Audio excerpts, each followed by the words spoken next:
Okay, so here we're on the Sukkah. It's a Doif and a Kuma, but I'm under the schach here. Can see the Doif and a Kuma. So anyway, let's learn a dvar Torah from Satmar Rebbe. It says Oyimor, Bevir Kosov Yankov's Nosa Sukkos. The pasuk says, and Yaakov went to a place called Sukkos. So the Rebbe asks, what connection does Yaakov Avinu, does Jacob have to the Sukkah? So the Rebbe mentions the Gemara in Shabbos, Daf Kuf Yud Ches. It says, "Benachlas Yaakov hinachal b'linsarim." That when it comes to the inheritance of Yaakov Avinu, of Jacob, it's an inheritance without anything holding it back, any limits, right?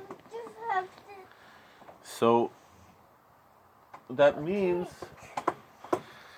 that why the Gemara brings, it says Lefisha Yaakov Shomer Shabbos. He said the reason for this is Yaakov Avinu kept Shabbos.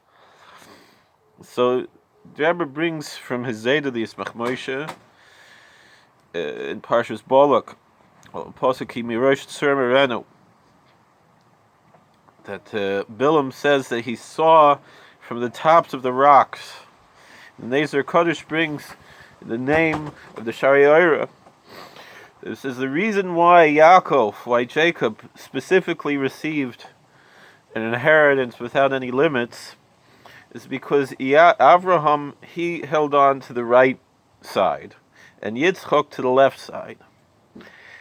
And both of those have the control of the 70 princes, the 70 angels that represent the nations of the world, and the Chetzonim, the outside forces.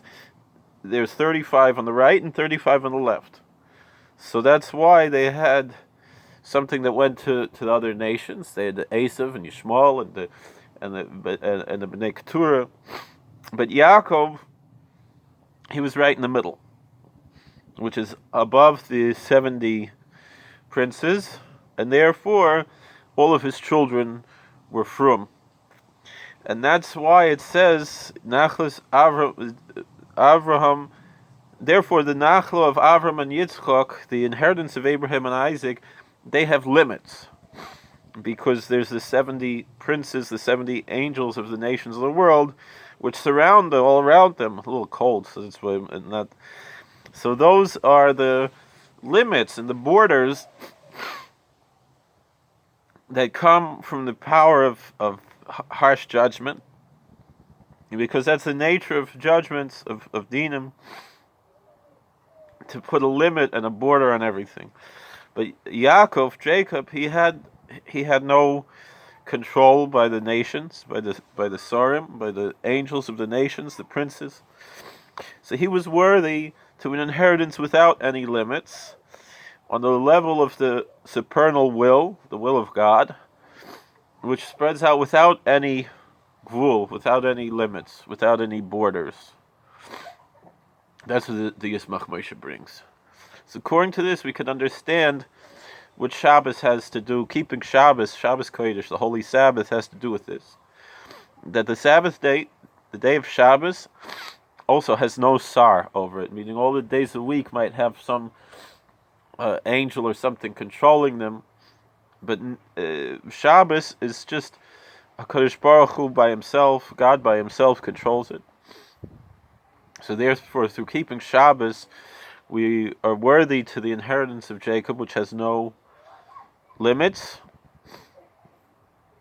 which is a blessing that comes from the middle path, that has no control by the princes, by the Sarim, by the angels of the other nations, which is on the level of the Ratzon Elyon, the highest will, Hamispashit Gvul, which spreads out without any borders. And similarly, the Sukkah, there's no control over the Sukkah by any Sar, by any angel. The Sukkah is called Siladam Amnusa, the shade, the shadow of faith, of Emunah, and that's the level of Yaakov Avinu, of our patriarch Jacob, who had no control by any of the angels and the Sarim, only a Kadosh Baruch Hu, only God by himself, and therefore it was specifically Yaakov who went to a place called Sukkos, which means he went to the shade of faith, which was the concept of his sharis nishmash. So the root of his soul, the Haven, we should understand this. All right, thank you for watching. God bless. Please like, share, and subscribe. Comment. We'll see you later.